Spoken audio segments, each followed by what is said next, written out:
BJP తీరుపై CM Chandrababu నిప్పులు చెరిగారు. ఆవేశంతో ఊగిపోయారు. రక్తం మరిగిపోతోందంటూ తీవ్ర ఆగ్రహం వ్యక్తం చేశారు.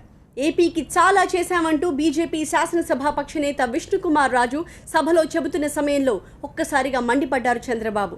సిగ్గు లేకుండా మాట్లాడుతున్నారని, తమాషాలు చేయొద్దని వార్నింగ్ ఇచ్చారు. న్యాయం జరిగే వరకు వదిలిపెట్టబోమని, మిమ్మల్ని తిరగనివ్వబోమని హెచ్చరించారు చంద్రబాబు. సిగ్గుపడలేదు మీరు, మీకు సిగ్గు కూడా లేకుండా మాట్లాడుతున్నారు. ఈ రాష్ట్రంలో ఎవరి కోసం ఇస్తారా? కొత్త రాష్ట్రంలో అన్ని ఇవ్వాలి. ఇంకా ఎవరి కోసం ఇస్తారు? హైదరాబాద్ ఎన్ని ఉన్నాయి, చెన్నైలో ఎన్ని ఉన్నాయి, బెంగళూరులో ఎన్ని ఉన్నాయి, ఢిల్లీలో ఎవరున్నాయి? ఎవడబ్బ సొమ్మిది? ఏం తమాషా మాట్లాడుతున్నారు మీరు?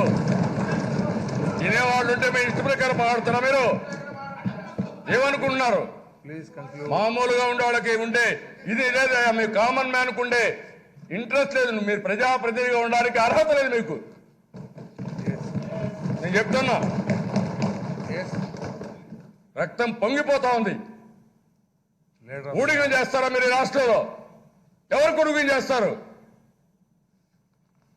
అడిగేవాళ్ళు లేరని మీ ఇష్ట ప్రకారం ఏం చేస్తారే? మమ్మల్ని జైల్లో పెడతారా మీరు?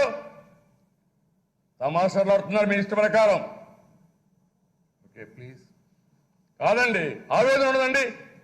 కామది అని ఇచ్చారంట. ఏంటంటే మీరు ఇచ్చేది? తమిళనాడులో ఎన్ని ఇచ్చారయా? గుజరాత్కి ఎన్ని ఇచ్చి ఉన్నారయా? కంపేర్ చేయి.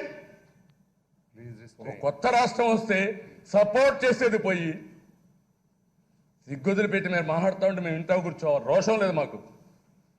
మొన్న నింద దృష్ట్యా వీళ్ళకి రోషం ఉంటే మాట్లాడాలి. కాకినాడ పోయాను. ఏం అబ్జెక్షన్ ఇది? ఏం అబ్జెక్షన్ చేస్తావు ఇక్కడ? You're unfit by MLA. You're unfit by MLA. తమాషా ఉంది. అబ్జెక్షన్ ఎవరికి కావాలి ఇక్కడ? మీ అబ్జెక్షన్ డెఫినెట్ చెప్తున్నా. న్యాయం జరిగే పెట్టాం. తిరగనే మిమ్మల్ని. వినేవాళ్ళు ఉంటే చెవుల్లో పూలు పెడతారండి వీళ్ళు.